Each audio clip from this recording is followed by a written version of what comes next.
They say retirement is your golden years, a time for yourself, for hobbies, for grandchildren. But what if in reality things aren't quite so rosy? What if instead of well-deserved rest, you're met with apathy, a lingering sadness, and a feeling of hopelessness? Today, we're going to talk about a topic that's often swept under the rug. We'll explore the top 7 main causes of depression among seniors, and most importantly, we'll discuss how we can and should combat them. I promise, you'll look at this problem from a completely new angle and discover simple yet effective ways to bring joy back into your life. Many mistakenly believe that low spirits and grumpiness are just normal companions of old age, often dismissed with, "What do you expect? It's just getting old." But this is a dangerous misconception. Depression isn't just a bout of the blues. It's a serious illness that erodes quality of life and undermines health. And it's not an inevitable part of aging. Understanding this is the first and most crucial step towards solving the problem. So let's dive into reason number 1. It's arguably the most insidious because it often strikes subtly, almost without you noticing. This is the loss of one's social role and sense of being needed. Pause for a moment and consider this. For 40, even 50 years, your life was meticulously scheduled, often down to the minute. You were an engineer, a doctor, a teacher, an accountant. Your name was synonymous with your profession. You were solving problems, taking responsibility, and people sought your counsel. Your job provided not just an income, but also status, respect, and, most importantly, a profound sense of self-worth. And then, one fine day, all of this simply disappears. Imagine Anatoly Petrovich. For many years, he managed a large department at a factory. His day started with strategy sessions. His phone was ringing off the hook. He was at the heart of the action, and many things hinged on his decisions. Colleagues respected him, and young specialists came to him for advice. He wasn't merely Anatoly Petrovich. He was the boss. Now he's retired. No need to rush anywhere in the morning. His phone is silent. No one's calling with urgent problems anymore. Initially, it feels like a well-deserved break. But a week passes, then a month, and the relief is replaced by a deafening emptiness. A terrifying question emerges. Who am I now? Just a retiree? This delivers a powerful blow to self-esteem. The feeling of being cast aside, that your experience and knowledge are no longer valuable to anyone, is the direct path to apathy. People lose their anchor, a part of their very identity, and this void quickly starts to fill with melancholy, irritability, and the early signs of depression. This isn't mere boredom. This is an existential crisis that far too many people confront. This emptiness we've just discussed seamlessly transitions into a second, equally serious issue. It often goes hand in hand with the loss of one's role, loneliness, and social isolation. Previously, your social life revolved around work, colleagues, clients, partners. You were constantly surrounded by people. At home, your family was waiting, children who needed help with their homework. Life was bustling. But what about now? The children have grown up. Of course they love you, but they have their own families, their own jobs, their own concerns. They call and try to visit on weekends, but that doesn't replace daily, in-person interaction. It's a completely different dynamic. Unfortunately, your circle of friends also inevitably shrinks with age. Some have moved away, you've drifted apart from others, and some, sadly, are no longer with us. Old ties fade, and it's much harder to forge new ones in adulthood. No more shared work projects, no more PTA meetings. Ultimately, a person's world, once vast and vibrant, can shrink to the confines of a single apartment. The phone remains silent for hours, and the television becomes the main companion. This creates a sense of vacuum, an emotional and informational void. One feels invisible, forgotten, cast out of the general flow of life. Loneliness isn't just about the absence of people around you. It's when you have no one to tell about a simple everyday thing, no one to share your joys or worries with. And this feeling of detachment is an ideal breeding ground for depression. Moving on to our third reason, which sadly is a reality for far too many. health problems, and chronic pain. And here, it's absolutely crucial to understand that these aren't just age-related aches and pains that people tend to dismiss with a casual, "What did you expect at your age?" Acute pain, like when you accidentally cut yourself, serves as a clear warning from your body. You treat it, and eventually the pain subsides. But chronic pain is an entirely different beast. It's like that irritating, persistent background noise that never, ever switches off. It's there when you wake up in the morning, when you try to cook a meal, even when you're just sitting quietly in your armchair. This constant discomfort is utterly draining. It saps every ounce of your physical and emotional energy, leaving precious little for joy or connection. Each day becomes a relentless battle, a fight just to get out of bed, to walk to the grocery store, to muster a genuine smile for a grandchild, when all you truly yearn for is a moment free from pain. What's more, pain is incredibly limiting. Fancy a trip to the cottage? Your back is screaming. Dream of a peaceful walk in the park? Your knees are throbbing. Gradually, people find themselves trapped within their own bodies, and this profound sense of helplessness, the feeling that your body has utterly betrayed you and no longer obeys, creates incredibly fertile ground for depression. After all, how can one genuinely embrace life when every single day is an endless uphill battle against physical discomfort? Now let's talk about the fourth reason. It's something that might not be immediately obvious, but it relentlessly gnaws at people from the inside. Financial anxiety.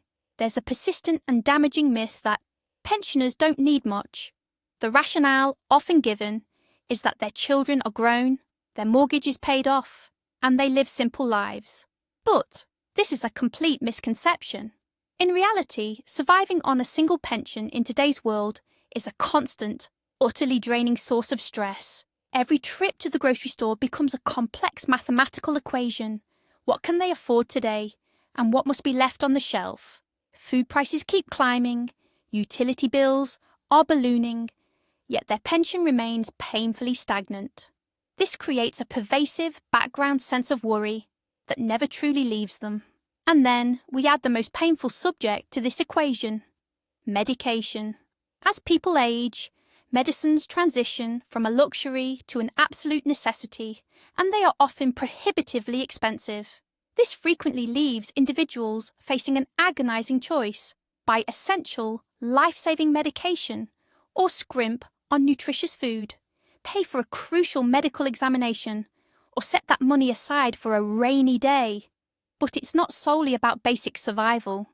Financial hardship also strips away simple human joys. They long to buy a grandchild a proper birthday gift, not just hand them a crumpled note. They wish they could go to the theatre or a cafe with an old friend. They dream of replacing a coat they've worn for a decade. The inability to afford these small, ordinary pleasures fosters a deep sense of humiliation and social inadequacy.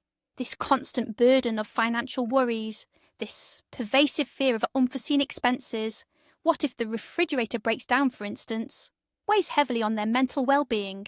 It leaves no room for peace, let alone joy, slowly eroding their emotional and psychological health day by day.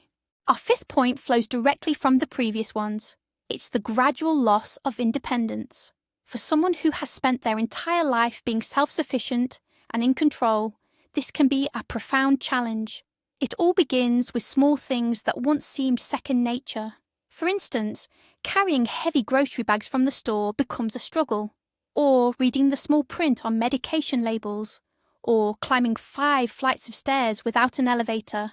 Each "I can't do that anymore" feels like a direct hit to one's self-esteem. Then it escalates. Doctors might prohibit driving due to declining eyesight or slower reflexes.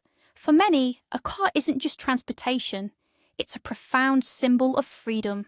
The freedom to visit their summer house, see friends in a neighbouring town, or simply avoid relying on bus schedules. Losing this kind of independence is deeply felt.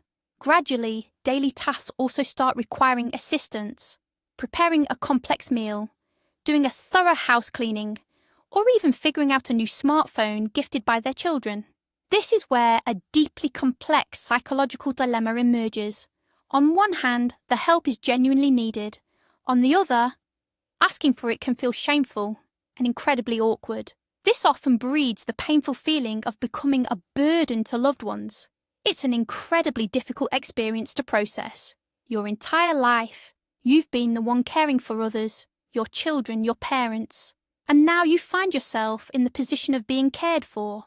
This complete role reversal, this loss of control over one's own life, and the growing dependence on others, these are powerful factors that can lead to despair, isolation, and depression.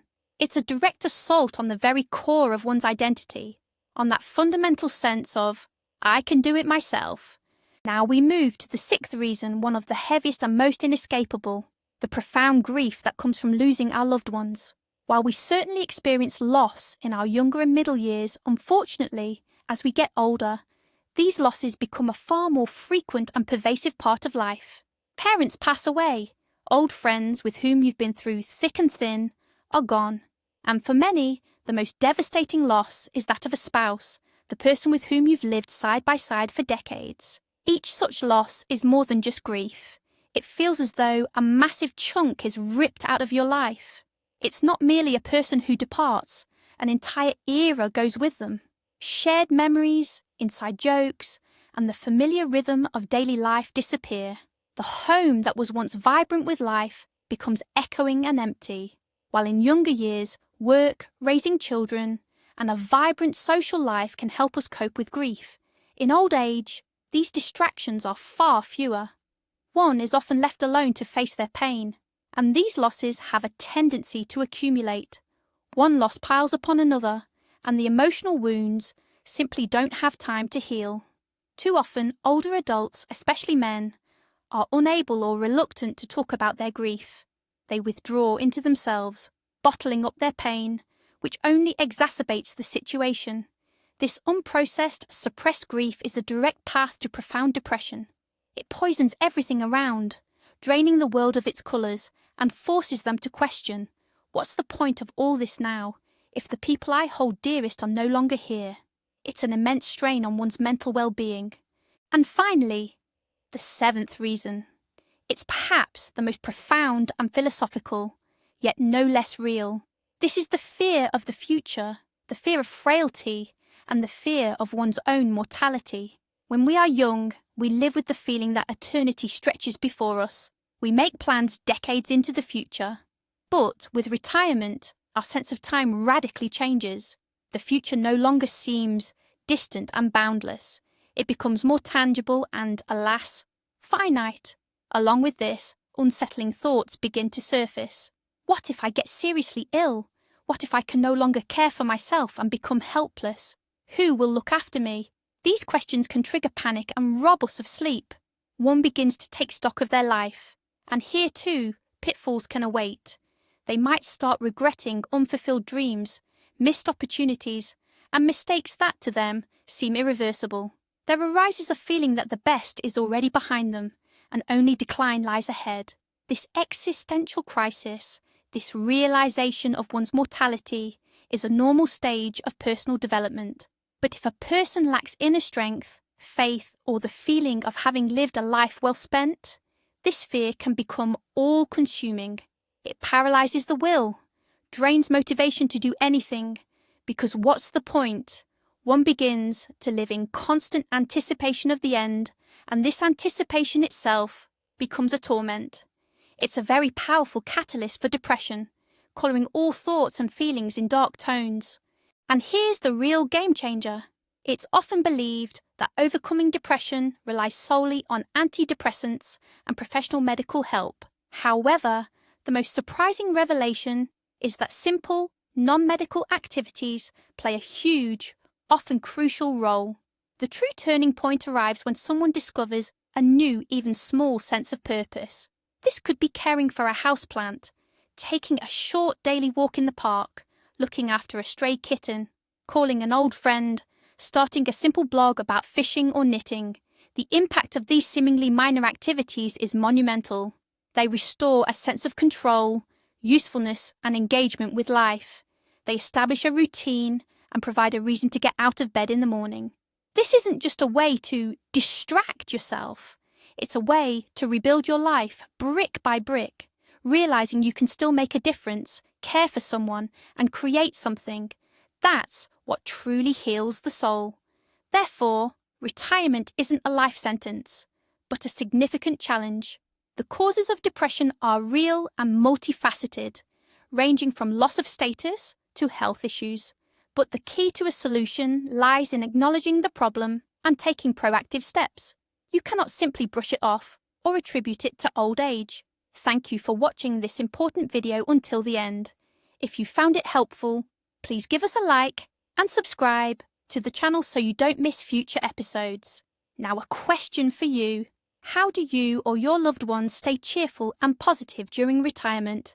Share your stories in the comments below. Let's help each other with valuable advice.